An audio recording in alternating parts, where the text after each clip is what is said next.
en Occidente no hubieran entrado o no hubiera sido tan permeable a esta destrucción.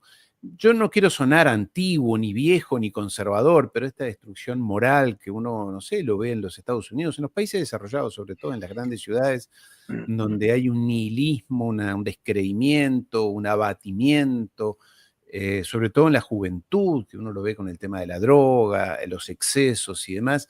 ¿Tú crees que podría haber sido Claro, una sí, barrera? claro, sin duda. Si tú desacralizas, desde el punto de vista antropológico, desacralizas la comunidad, deja de haber barreras morales. Entonces, a partir de ahí, solo, ¿qué queda? El yo puro. Es decir, el individualismo puro, que es la esencia metafísica del sistema. Es decir, y claro, ese yo puro, ¿por qué va a tener determinaciones de ningún tipo? ¿Quién le va a decir a él lo que está bien o lo que está mal? Ya lo decide él, Claro. lo que él crea. Es decir, y entonces, llega un momento donde se pasa a la anomia más absoluta, es decir, a la falta de valores, al nihilismo, es decir, a la nada, y de ahí a la inversión de los valores, a la contratradición y a asumir el postulado máximo del sistema dominante, que es tú eres un yo puro, vacío, y por lo tanto simplemente eres un productor consumidor, que lo que tienes que hacer es, bueno, pues someterte a las reglas del nuevo orden, ¿no? Pensando que eres tú quien tomas decisiones y lo Exactamente, que te exactamente, cuando claro. en Es decir, realidad lo estás nada, eso los hindúes, chupando. claro, los hindúes lo certifican muy bien con eso del velo de Maya, ¿no? Es decir, tienes un velo que no te deja ver la realidad y por lo tanto la iniciación lo que tiene que llevarte es a desgarrar ese velo para ver la realidad, ¿no?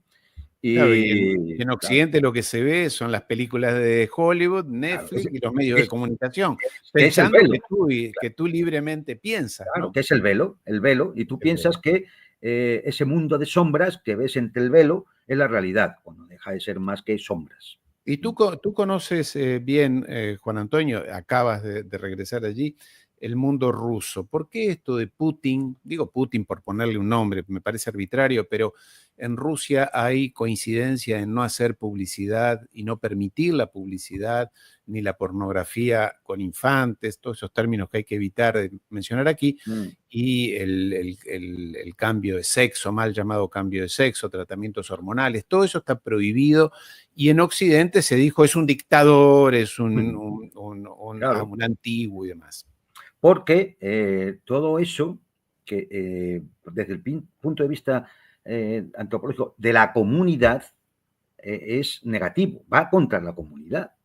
Es decir, las comunidades humanas, que al fin y al cabo no son más que desarrollo en la evolución de lo que son las comunidades animales, el rebaño, el gallinero. Es decir, claro, es como si le prohibieras a la gallina tener huevos, entonces se acabará el gallinero, ¿no? Entonces, claro, es decir, esa visión comunitaria que entronca con la antigua tradición rusa como con el socialismo. Es decir, esa visión comunitaria en la cual la comunidad está por encima de los intereses individuales, claro, hace que no se pueda permitir que un señor se levante una mañana y como él se siente mujer o árbol o extraterrestre, pues claro, que intente cambiar los esquemas sobre los que está basada previamente la propia comunidad. Entonces, es decir, es que no es que no lo prohíba, es que se ve tan anormal, tan irracional, que lógicamente desde aquellos que formaron en la época soviética hasta los que se han formado con la ortodoxia, es decir, no lo pueden ver bien, no lo ven bien. Entonces es una cuestión de consenso social y el Estado actúa en función de ese consenso social y en función del interés de la comunidad. Y si eso Ahora, le fastidia a alguien individualmente, pues lo siento mucho, es lo que dicen ellos, lo siento mucho, es que estás en una comunidad. Es decir, tú no puedes hacer lo que te dé la gana. claro. Ahora, lo curioso es que con todo eso se da en Rusia, que vivió 70 años de anticlericalismo, digamos. Allí se combatía la religión como el opio de los pueblos, y sin embargo los pueblos siguieron siendo Porque religiosos. realmente no era tan antirreligioso. Es decir, A ver, explícanos. claro, si uno habla con con rusos que han vivido la época soviética y demás, es verdad que al comienzo de la revolución sí que hubo una reacción anticlerical, estamos hablando del 17, 18, 19, cuando la guerra civil y demás, pero porque entonces había, sobre todo, más que el partido bolchevique, eran los campesinos y demás, porque habían estado muy sometidos por las jerarquías eclesiásticas. Hubo una reacción clarísima ahí contra una iglesia que estaba muy supeditada al zar y, por lo tanto, a la corte de San Petersburgo. Entonces, bueno, pues es una reacción, no decir que digo que sea justificable, sino pero que sí es explicable. Es una reacción explicable.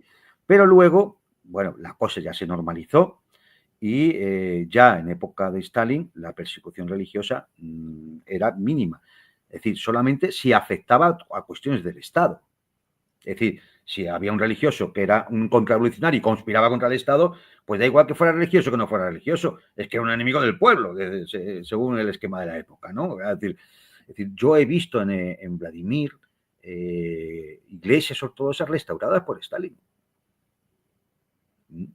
Y no voy a decir ya, pues la reunión famosa de Stalin con el patriarca y con los metropolitas en el año 41, cuando comienza la invasión alemana. Los popes vuelven a las unidades militares. Vuelve a haber se vuelve a la cinta de San Jorge. Hay un renacimiento del hecho espiritual, que luego ya se mantuvo en la época de Khrushchev y de Brezhnev hasta el final de la Unión Soviética. Es decir, que lo de la persecución también forma parte un poco de la historiografía occidental, muy marcada por, lógicamente, la propaganda de la Guerra Fría.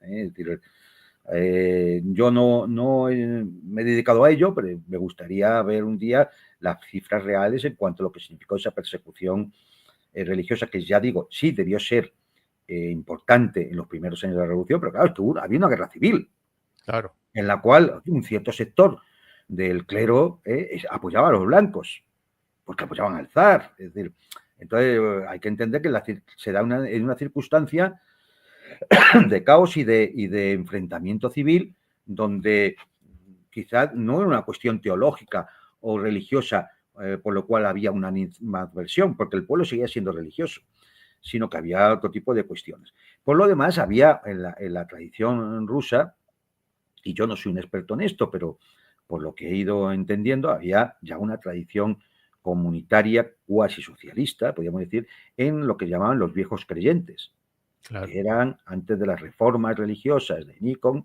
pues digamos que los que entroncaban con la tradición más antigua rusa, ¿no? Y estos viejos creyentes tuvieron su influencia dentro de las élites soviéticas al comienzo de la revolución. Sí, claro, y además, como ha pasado siempre en la historia, claro, las religiones van, de alguna manera, se las asocia al poder tradicional. Pasó en la Revolución Francesa, pasó en Egipto con Akenatón, siempre claro, va en cambio, va junto, ¿no? Claro, también es lógico, se van adaptando a las circunstancias históricamente determinadas, ¿no? El tema es que, claro, si las circunstancias históricamente determinadas es un avance hacia el socialismo, pues se va a adaptar hacia eso. Pero claro, si lo que es un avance hacia el capitalismo más salvaje, al individualismo más exagerado y al transhumanismo, pues y la religión se adapta a eso, pues entonces lo que tenemos es algo completamente nuevo que no tiene nada que ver con la visión antropológica que tenía la religión siempre, como digo antes, como religio, como comunidad, como unión de fieles. Pero es sorprendente lo vacías que están las iglesias, querido amigo. No, sí, no. Y en todo el mundo, y además va a ser creciente, en Occidente sin tal va a ser creciente. ¿Por qué? Porque alguien que va a misa a la semana, va el domingo a misa, va a tener media hora de, digamos, bueno, de educación religiosa o de rito religioso y demás, mientras que tanto tiene horas y horas todos los días de ideología individualista dominante, capitalismo en lo económico, liberal en lo político, consumista, y al final esto lleva a la gente pues a una sensación de anomia, de nihilismo, de desorientación. Y de vacío también, ¿no? Claro, y de entender, y sobre todo de entender que él es lo más importante del universo. Una frase que yo repito muchas veces, ¿no? Alguno tiene la sensación de que el universo hizo Big Bang hace 13.800 millones de años para que él estuviera allí, para cambiarse de sexo y al día siguiente decir, es que, claro, es decir, esto de pretender que el ser humano está por encima de todas las cosas, muy típico del humanismo moderno, del moderno. Esto de que el ser humano está por encima de todas las cosas, habría que ponerlo en discusión un poco. Es decir, Y dime una el ser cosa, humano Juan tiene Antonio. su puesto en el mundo, en el universo, Sí, pero nada más, su puesto. nada más. Ahora, dime una cosa, que tú conoces las culturas asiáticas. Los chinos, por decir un caso, el caso de China, ellos no son así, ¿no? Ellos, el confucianismo los ha formado de una manera, tiene un sentido de comunidad, de pertenencia a la comunidad, de armonía dentro de la comunidad, Claro. que en el caso nuestro no es así, ¿no? Claro, no, hombre, en el caso, por ejemplo, de China, es decir, el confucianismo ahora mismo está perfectamente entroncado con la ideología del socialismo científico en el Partido Comunista de la República Popular. Es decir, ¿por qué? Porque es lo que ellos llaman, ¿no? El socialismo chino, es decir, de la vía china hacia el socialismo, ¿no? Es decir, que es muy particular. Claro, muy particular, ¿por qué? Porque son chinos y no pueden dejar de ser chinos. Es decir, es que el capitalismo occidental lo que pretende es que dejemos de ser lo que somos para ser lo que ellos quieran que seamos. Pero ellos están convencidos, que sí, mira, sí, yo debo decirte que ellos están convencidos de que es ideal lo de ellos. No, y que efectivamente nos llevan a la libertad, en el lado correcto de la historia y en un avance de progreso indefinido e infinito hacia no se sabe dónde.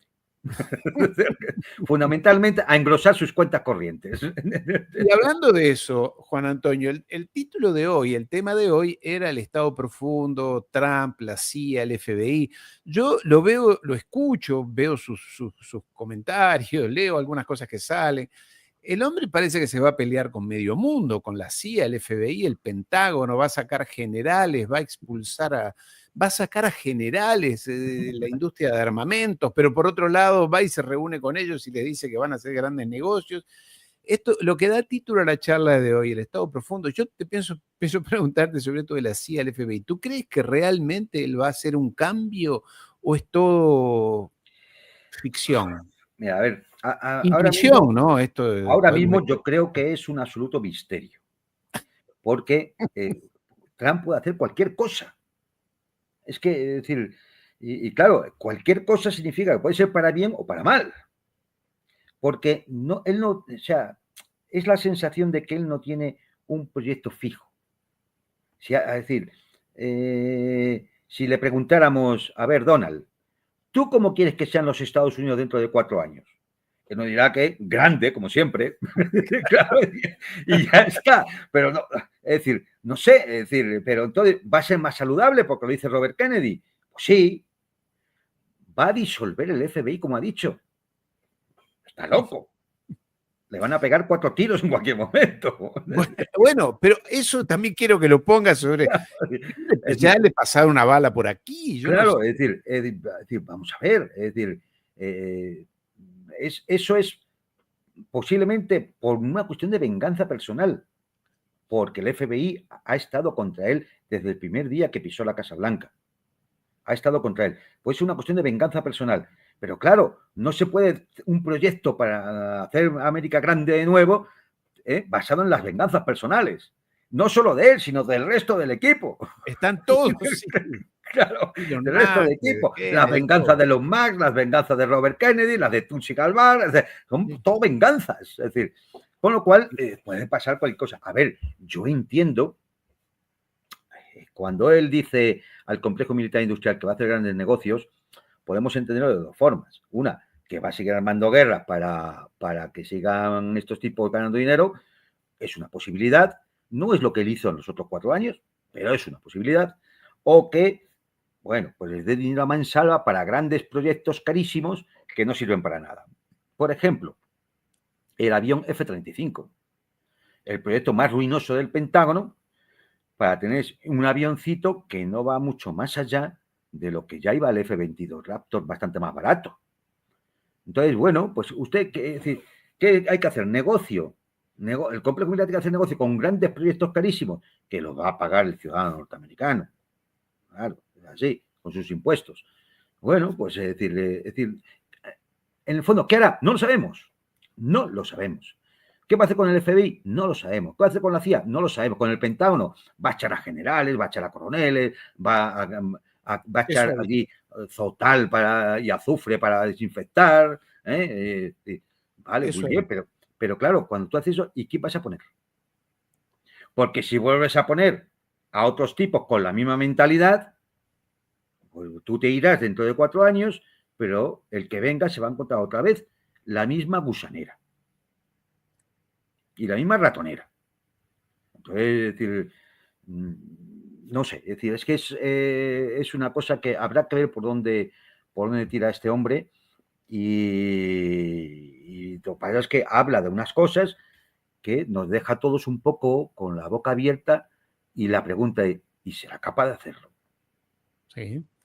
Bueno, acá hay otro que nos deja también con la boca abierta, que es el presidente de Serbia. Potpune katastrofe, mi smo sad već prešli 9 stepenika. Danas su američkim Atakams raketama gađana Brjanska oblast. Poznajući Es el presidente de Serbia, ¿no?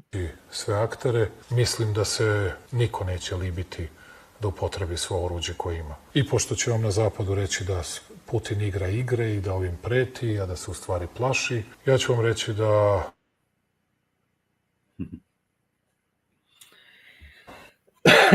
malo ko poznaje predsjednika Putina kao Vamos a ver. Poznaje predsjednika Putina, kažu ne, neće on to da urodi, on to preti praznom puškom. Vi ljudi koji to pričate niste normalni. Bude li ugrožena bezbednost Moskve, bude li ugrožena bezbednost njegovih snaga, bude li video da nema drugog izlaza, evo ja vam sad kažem, makar se on naljutio na mene, ja vam unapred kažem, on se dvoumiti neće ni časa. Upotrebit će nuklearno oružje. Oh, fuerte, ¿no? Y tiene razón. Y tiene razón. Es decir, hay una cosa, en la soberbia occidental piensan que como ellos son los más listos, los más ricos, los más guapos y los más altos, ¿cómo les va a amenazar a alguien? Es decir, aquí han estado en una escalada permanente desde hace 2 años. Acordémonos cuando decían que solo se iba a enviar material defensivo a Ucrania, nunca letal. Luego se empezaron a enviar las minas pétalo. Luego se empezaron a enviar los antitanques Javelin. De ahí se pasó a los HIMARS, a las bombas de racimo, a los F-16, a los Storm Shadow, a los misiles Scalp, ahora a los ATAN-CMS. Ha ido la escalada permanente. Claro, y siempre era pasar una línea roja, sin que Rusia respondiera de igual forma. Y se pasaba otra línea roja, sin que Rusia respondiera de otra forma. Bueno, pues han ido buscando la escalada a ver si Rusia respondía como ellos quieren que respondiera, que es para eso, provocar una guerra en Europa a gran escala. Hasta ahora Rusia no ha caído en la trampa y ha sabido responder. Y esta semana ha respondido. Ha respondido el día 21 de noviembre por la mañana, cuando un misil secreto ruso, Oresnik, traducido el avellano, que es el árbol de las avellanas, todo el mundo sabe, y ha dejado, primero ha dado la razón a las palabras de Alexander Bubich, y ha dejado un poco con la boca abierta a toda la OTAN, porque ha utilizado un arma que no es nuclear, que puede ser nuclear, pero que es altamente destructiva e imparable. Un misil hipersónico que sale al espacio, se coloca sobre los objetivos en trayectoria parabólica, despliega sus ojivas, 6 rondas de 6 ojivas cada una, 36, que bajan una velocidad de Mach 10 sobre sus objetivos, con una energía cinética que ha servido sin llevar carga explosiva, no nuclear, ni siquiera carga explosiva, ha servido para clavarse en las galerías subterráneas del complejo de la factoría Yarmás y destruirlo por completo. Las imágenes por vídeo son espectaculares, son espectaculares. Sí, no es esta, obviamente. No, evidentemente no. Es decir, espectaculares, a tal punto de que la OTAN ha convocado una reunión de urgencia para el 25 o 26 de noviembre para discutir este tema. Sí. Porque el mensaje es muy claro. Evidentemente, esto no es un arma para atacar a unas unidades de infantería ucranianas en el frente. Esto es un arma para deshacer las bases militares de la OTAN en Europa. Esto es un arma para que aquellas élites que piensan que pueden ir a la guerra como sea y ocultarse en búnkeres a 100, 150 o 200 metros bajo el suelo, piensen que no están a salvo. Que estas ojivas van a ir hasta dentro y les van a reventar dentro. Ya se pueden esconder en el búnker del Elíseo, de Downing Street, el que está bajo la Cancillería, o en el palacio, el que está bajo el Palacio de la Moncloa en Madrid. Da igual. Es decir, esta vez las élites no se salvan. Es decir, el mensaje de Putin es bien claro y lo dice claramente. En su alocución el día siguiente del lanzamiento de este misil, en su alocución por televisión al pueblo ruso, lo dice explícitamente. Con lo cual, si alguien piensa que va a poder seguir buscando una derrota estratégica de Rusia sin que Putin nos responda, se está equivocando. Y esto es lo peligroso. Pasa que no respondió hasta ahora a muchas de esas cosas que dijo que iba a hacer. Claro. Pero se está equivocando porque todos esperaban que la respuesta fuera pues la utilización de un arma nuclear táctica o alguna cosa por el estilo, para que todo el mundo se eche las manos a la cabeza y así decir, fíjate cómo es, Rusia es un peligro y Putin más. Muchos están diciendo que todo esto lo tendría que haber hecho de entrada. Pero es que eso es una mentalidad muy nuestra. No es la mentalidad de la paciencia estratégica que tienen los iraníes o que tiene Rusia o que tiene China, ¿no? Es decir, primero porque piensas que el conflicto no va a llegar a ese punto. Pero si ya ves que llega, pues es que no lo conocen lo suficiente. Claro, no lo conocen lo suficiente. Que llega, pues ya decir. Mira, verdad, aquí hay un problema de doctrina. Hay un problema de doctrina. La doctrina OTAN es, yo voy a mantener la escalada pensando que al final habrá un punto en el que el coste para Rusia sea mayor que los posibles beneficios.